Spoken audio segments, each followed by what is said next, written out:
வணக்கம் நண்பர்களே.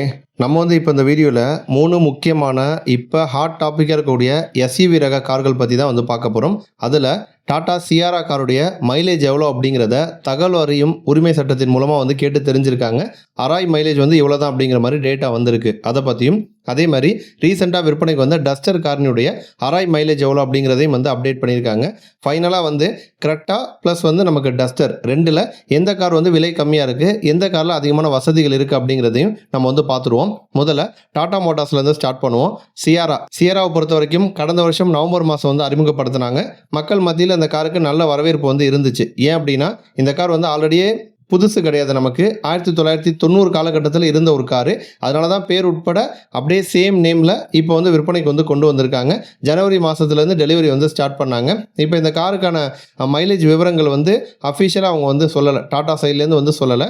ஆனால் கடந்த வருஷம் இந்த காரை டெஸ்ட் பண்ணி எப்படியும் 20க்கு மேலே வரும் அப்படிங்கிற மாதிரிலாம் சொல்லியிருந்தாங்க. இப்போ தகவல் அறியும் உரிமை சட்டத்தில் இந்த காரோட மைலேஜ் எவ்வளோ அப்படிங்கிற டீட்டெயில் கேட்டிருக்காங்க. அதன்படி பார்த்தோன்னா 1.5 லிட்டர் டிஜிடிஐ ஹைபீரியன் பெட்ரோல் இன்ஜின் எடுத்துக்கிட்டோம் அப்படின்னா நமக்கு 13.5 கிலோமீட்டர் வரைக்கும் மைலேஜ் கிடைக்கும் அப்படின்னு சொல்லியிருக்காங்க. அதுவே 1.5 லிட்டர் கிரையோஜெட் டீசல் இன்ஜின் எடுத்துக்கிட்டோன்னா 18.8 கிலோமீட்டர் வரைக்கும் மைலேஜ் கிடைக்கும்னு சொல்லியிருக்காங்க. இப்போ இதிலே லோயர் ஸ்பெக் வேரியண்ட்டில் 1.5 litre naturally aspirated petrol engine இருக்குது. ஆனால் அந்த இன்ஜினுடைய மைலேஜ் விவரங்கள் இன்னும் வெளியிடப்படலை. இப்போ நம்ம பார்க்குற மைலேஜ் விவரம் எல்லாமே அராய் சொன்னது.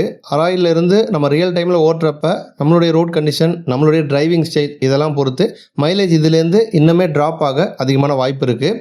இன்னொரு புறம் போனோம் அப்படின்னா டஸ்டர் காரை பொறுத்த வரைக்கும் அதுவுமே ரீசெண்டாக வந்த ஒரு காரு. சைஸ் அடிப்படையில் பெருசாக விற்பனைக்கு கொண்டு வந்திருக்காங்க. சியாராவுக்கு நேரடி போட்டியாக விற்பனைக்கு வந்திருக்கு. இப்போ இந்த காரை பொறுத்த வரைக்கும் 1.3 லிட்டர் டர்போ பெட்ரோல் இன்ஜின் கொடுக்குறாங்க. இந்த செக்மெண்ட்டில் இந்த இன்ஜின் சைஸில் நம்ம பார்க்குறப்போ பவர்ஃபுல்லான ஒன்றா தான் வந்திருக்கு. 163 PS பவரையும் 280 Nm டார்க் ப்ரொடியூஸ் பண்ணும். 6 speed manual transmission, 6 speed DCT gear box கொடுக்குறாங்க. மைலேஜ் ஃபிகர் அப்படின்னு பார்த்தோன்னா இப்போ டிசிடி ஆப்ஷன் எடுக்கும் பட்சத்தில் 18.45 கிலோமீட்டர் வரைக்கும் மைலேஜ் கொடுக்கும் அப்படிங்கிற மாதிரி சொல்லியிருக்காங்க. அதுவே மேனுவல் டிரான்ஸ்மிஷன் ஆப்ஷன் போனோன்னா 17.75 கிலோமீட்டர் வரைக்கும் மைலேஜ் கொடுக்கும் அப்படின்னு சொல்லியிருக்காங்க. இப்போ முன்னாடி பார்த்த சியாராவை பொறுத்த வரைக்கும் சியாராவில் 1.5 லிட்டர் கொடுக்குறாங்க. அவங்களும் டர்போ பெட்ரோல் இன்ஜின் கொடுக்குறாங்க. பட் மைலேஜ் கம்மி. பட் இன்னொரு புறம் நமக்கு ரெனால்ட் நல்ல மைலேஜ் ஃபிகர் தான் கொடுத்துருக்காங்க. அடுத்து பார்த்தோம் அப்படின்னா நம்ம டஸ்டர் காரை கிரெட்டா காரோட கம்பேர் பண்ணி பார்க்க போகிறோம். கம்பேரிசன் வரப்போ டிசைன் பொறுத்த வரைக்கும் டஸ்டர் முன்னாடி டஸ்டர் அப்படிங்கிற நேமே நல்லா போல்டாக இருக்கும். முன்னாடி வரக்கூடிய lighting setup, alloy wheel, side design இதெல்லாம் பார்க்குறப்ப ஒரு ப்ராப்பர் எஸ்யூவி லுக்கு டஸ்டரில் நமக்கு வரும். ஒரு ரகடான லுக்கில் கொடுத்துருக்காங்க.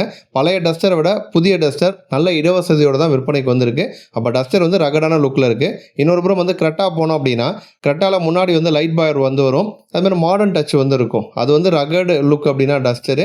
கிரெட்டா நமக்கு மாடர்ன் டச்சில் இருக்குது. ஸோ டிசைன் அடிப்படையில் நம்ம ரெண்டு கார்களையுமே குறை சொல்ல முடியாது. அடுத்து இன்ஜின் ஆப்ஷன் அப்படின்னு போனோம்னா டஸ்டரில் 1.0 லிட்டர் இருக்குது, 1.3 லிட்டர் இருக்குது. டர்போ பெட்ரோலின் தான் நமக்கு கொடுக்குறாங்க. அப்போ டர்போ பெட்ரோலில் நல்ல பவர்ஃபுல்லாகவும் இருக்குது, நல்ல மைலேஜும் கொடுக்குற மாதிரி டஸ்டர் இருக்குது. கிரெட்டா போனோம் அப்படின்னா 1.5 லிட்டர் கொடுக்குறாங்க. பவர் என்னமோ டஸ்டர் அளவுக்கு தான் ப்ரொடியூஸ் பண்ணுது. மைலேஜுமே கிரெட்டா விட டஸ்டர் தான் அதிகமாக கொடுக்கும். பட் கிரெட்டாவில் ஒரு நல்ல அட்வான்டேஜ் என்ன அப்படின்னா டீசல் இன்ஜின் உங்களுக்கு வேணும் அப்படின்னா கிரெட்டா தான் போயாகணும். ஏன்னா டஸ்டரில் டீசல் இன்ஜின் இப்போதைக்கு கொடுக்கல. லாஸ்ட் டைமே அந்த ஒரு ப்ராப்ளம்னால தான், தொடர்ந்து டஸ்டர் அப்டேட் பண்ணாததுனால தான் மக்கள் அதிகமான பேர் வாங்குவதற்கு ஆர்வம் காட்டலை.